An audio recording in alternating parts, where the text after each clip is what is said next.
I don't remember a lot of good memories from middle school, to be honest. Those few years were really miserable for me and didn't really form who I am today. That was more later down the line. However, one of the things I consistently enjoyed about that time was bus rides, since I could just relax as I watched YouTube videos I downloaded or play video games on my 3DS or PSP as I headed home after a day of stressful schoolwork. Of all the games I played on my PSP, one of them has stood out as one of my favorites of all time and has stuck with me after all these years later.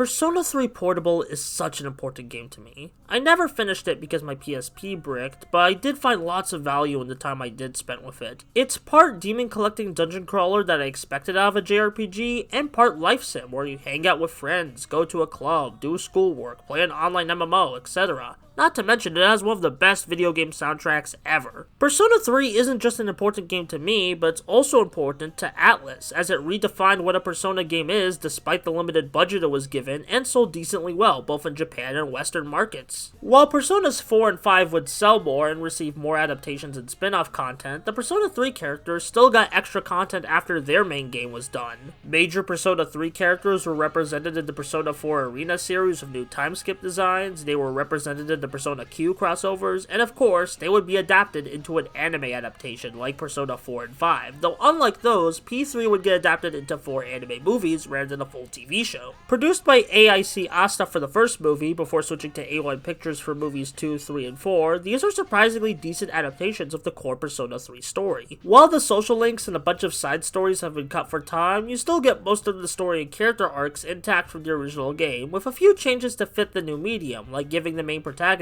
a more defined personality rather than being a blank slate for the player. Gonna be upfront about this in the beginning. While I don't think these movies are a substitute for playing the actual game, mostly because of the lack of side stories that you can only play through in the game, I'd still recommend these movies to both newcomers and longtime fans if they want a Persona 3 fix. Also, obligatory major Persona 3 spoiler warning, because there's some really fun twists and turns that they do later in the story, and I want you to experience them for yourself if you haven't already. So, it's time to analyze the Persona 3 movie series, starting with Movie 1, Spring of Birth. Spring of Birth has our main protagonist, Makoto Yuki, transferring to Gikugan High School before learning about a mysterious phenomenon known as the Dark Hour, where shadows roam and kill humans. Makoto is enlisted by 3's to fight off the shadows since he has the ability to wield personas, alongside his fellow classmates, Junpei Iori and Yukari Takape. Junpei's a chill bro who's just excited to be here, while Yukari's very blunt about her feelings, which works well with the funny banter she and Junpei partake in, but it also works well for the more tragic moments she gets throughout the movie series. However, my favorite character is the main character, Makoto, and not just because he looks like how I wanted to in middle school, but I like him because of how he grows throughout the series of films. Makoto starts off very aloof and cold, not caring much about what happens to him or others due to locking himself away from relationships because of the death of his parents traumatizing from making close connections with others. Thanks to the current situation forcing him to work with his peers, he starts to form actual friendships with them and starts to care more for them as the films progress. While we spend the first half of the film primarily on those 3 characters, the second half focuses on the story of Fuka, a shy girl who gets bullied by her friend, Natsuki. I really like the conversation Natsuki and Makoto have that convinces Natsuki to have a change of heart and make up to Fuka at the climax of the film. It's really satisfying to see Makoto lay it out to Natsuki that she has a valuable friend she's pushing away, while Makoto for so long had no one. And the cool thing is, this plotline and character arc gets followed up on in movies 3 and 4 in little but impactful scenes. Overall, I thought Spring of Birth was a really solid start to this movie series. However, the next movie is a bit of a step down. Now, Midsummer's Night's Dream is not a bad movie, but the first half is a bit frustrating. Being introduced to the super fighting robot girl that fights shadows and protects Makoto, I guess, is really cool. She has a charming deadpan personality to her, but much like any Persona story, I'm not fond of the beach episode antics, and the exposition afterwards kinda hits like a dull brick. However, when we start getting into more of the ongoing battle against the Dark Hour, that's when this film gets interesting. We get more expansion on the charming but active boxer Akihiko as he confronts his former teammate Shinjiro, who has exiled himself from the 3's party after his persona accidentally killed someone.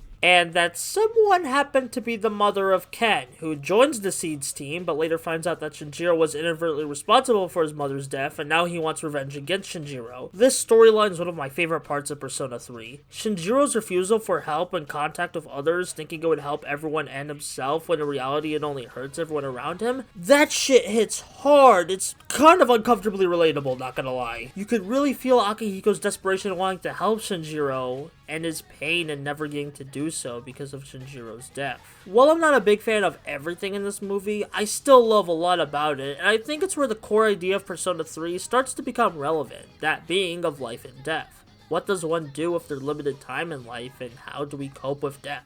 These questions will be expanded on as we head into the penultimate chapter of the saga. Movie 3, Falling Down, starts with everything seemingly being resolved after one battle, only for it to be revealed by the 3's boss man that it was all a trap for him to become king of a new world. While he does get stopped, this event, along with already losing Shinjiro, kinda drives the 3's team apart. Mitsuru has to work on funeral proceedings for her dad, Junpei spends time with the soft-spoken yet cynical Shidori and starts to fall for her, and Akihiko strengthens his resolve to live on despite losing a precious friend. These are all great stuff, but my favorite parts of this movie have to do with Makoto and his relationship to the mysterious Ryoji. In this point of the story, Makoto's at his lowest point, not wanting to interact with any of his teammates or friends because he's afraid something will happen to them like with Shinjiro. But then Ryoji comes in with a charming and teasy personality and starts to cheer him up a bit. Makoto and Ryoji's interactions mix for some wholesome yet somber scenes, and they really emphasize these two's relationship in this movie series in particular, which I know some people did not like, but I found it one of the best changes they made, especially given the twist of Ryoji. Besides, even without the incoming twist, I just really love Ryoji as a character. One of my favorite tropes in fiction is a flirtatious rival character to the main character, and Ryoji's a great execution of that archetype. So after a big battle that results in Shidori dying but Junpei cherishing the time he spent with her fondly, along with Makoto realizing that instead of closing himself off from the bonds he's already forged, he should embrace them, we get the big cliffhanger ending scene with the reveal that Ryoji's a vessel for death himself, which is why Aigis was suspicious from him from the very start, which leads us to the grand finale of this movie series, Movie 4, Winter of Rebirth. Winter of Rebirth picks off right where the last film ended, with Ryoji mopping the floor with everyone and declaring that by the next spring, the world will end. But thanks to his connection with Makoto, Ryoji gives him the option to kill him and live in ignorance till the world ends, or fight back against the incoming fall. This choice weighs on Makoto throughout the whole film.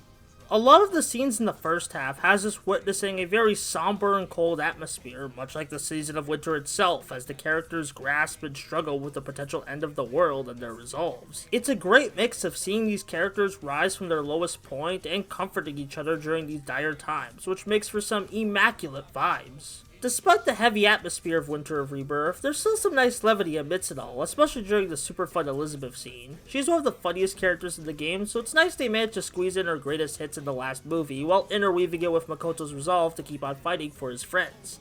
The friends that gave him purpose.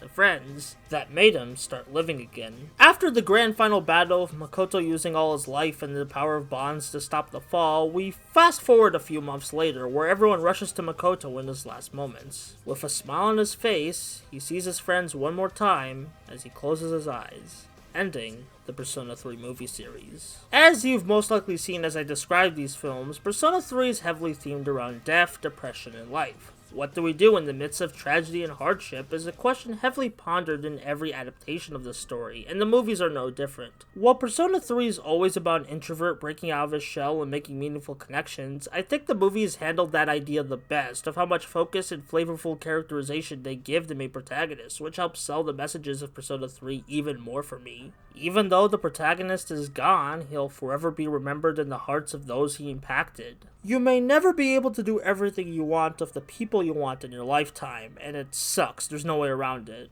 But we can always treasure their memories and pass them down for as long as we exist. I hope you all enjoy and find as much value in Persona 3 as me and so many others have throughout the years. Whatever it be the Fez version, Portable, the manga, or these movies, Persona 3 is very meaningful to so many people, and I hope you're able to understand why, even if you can't agree.